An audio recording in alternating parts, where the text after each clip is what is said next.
अब आते हैं इस सवाल पर कि भारत और इंडिया में से क्या सही है। संविधान सभा में इस पर खूब बहस हुई थी।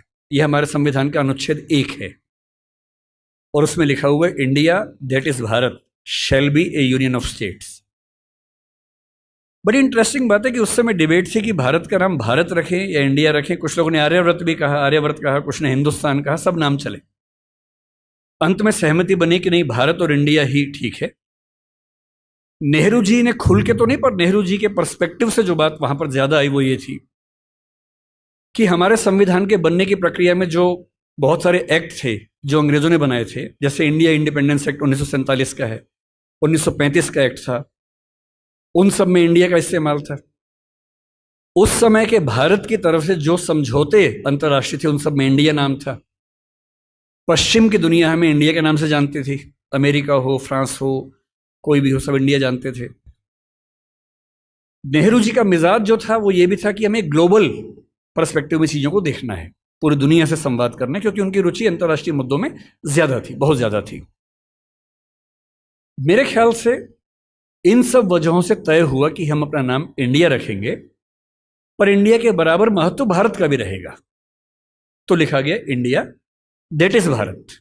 इंडिया जो कि भारत है, राज्यों का एक संघ होगा। 4 दिन पहले की बात है, मैं हॉलैंड में एक टैक्सी में बैठा हुआ था। इंटरेस्टिंग बात सोच के देखिए, टैक्सी का ड्राइवर मोरक्को का रहने वाला था। उसको जैसे ही पता लगा मैं भारत से हूं, उसने मुझसे यही सवाल पूछा। उसने कहा कि यू आर फ्रॉम इंडिया? मैंने कहा yes. We are listening to a debate India और Bharat, what do you think? मैं बड़ा चकित कि ये मोरक्को का आदमी हॉलैंड में रहता है, इसके मन में ये सवाल आ रहा है। तो मैंने कहा कि ये तो राजनीतिक कारणों से हुआ है, लेकिन बात अपने आप में सही है। मैंने कहा जैसे बॉम्बे मुंबई हुआ, मुझे खुशी हुई, क्योंकि मुंबई की आबादी के लिए मुंबई में जो मजा है वो बॉम्बे में नहीं है। बॉम्बे तो अंग्रेजों ने नाम दिया था। कोलकाता को कैलकाटा अंग्रेजों ने किया, तो बंगाल के लोगों ने कोलकाता कर दिया उसको। दिल्ली को दिल्ली के लोगों ने दिल्ली कर दिया, दिल्ली ही बना के रखा हुआ है, DILLI, ये होना चाहिए। काहे के दिल्ली भाई, हम क्यों दिल्ली बोलेंगे दिल्ली को?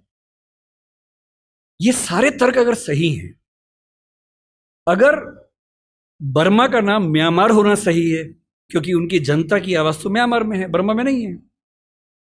श्रीलंका और सीलोन की डिबेट में वो अपने आप को सीलोन ना मानना चाहे, श्रीलंका मानना चाहें, क्योंकि उनकी भाषा श्रीलंका बोलती है। तो मेरे मन में सवाल बड़ा साफ आता है कि भारत इंडिया क्यों होना चाहिए।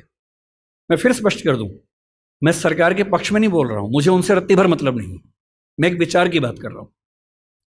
और मैं जब संविधान पढ़ाया करता था, अनुच्छेद 1 पढ़ाते हुए मैं हमेशा बोलता था कि मुझे चुभन होती है ये पढ़ते हुए कि इंडिया दैट इज भारत। दोनों ही लिखने थे तो भारत दैट इज इंडिया कर देते। अगर दोनों ही लिखने थे, ठीक है, दोनों रखें, क्या दिक्कत है। इंटरेस्टिंग बात इसके बाद है, मोरक्को के उस ड्राइवर ने उसके बाद पता है क्या कहा, हिंदी में अगर बताऊं, बोले अच्छा अच्छा ये मामला है, अब समझ में आया। फिर बोले कि बड़ी इंटरेस्टिंग बात है, हमारा नाम मोरक्को पड़ गया फ्रेंच लोगों की वजह से। मोरक्को के लोग मोरक्को को मगरिब बोलते हैं। और जब मैं सऊदी अरबिया गया, सऊदी अरब के लोगों ने मुझसे पूछा कहां से आए हो, मैंने कहा मोरक्को। उन्होंने इस भाव से देखा कि मैं पागल हूं, बोले नहीं, मगरिब से आए हो। अगर मगरिब की आबादी खुद को मगरिब कह के खुश है, तो उसे फ्रेंच लोगों की वजह से मोरक्को क्यों कहा जाए? इंडिया शब्द वेस्ट ने दिया और बुरे भाव से दिया।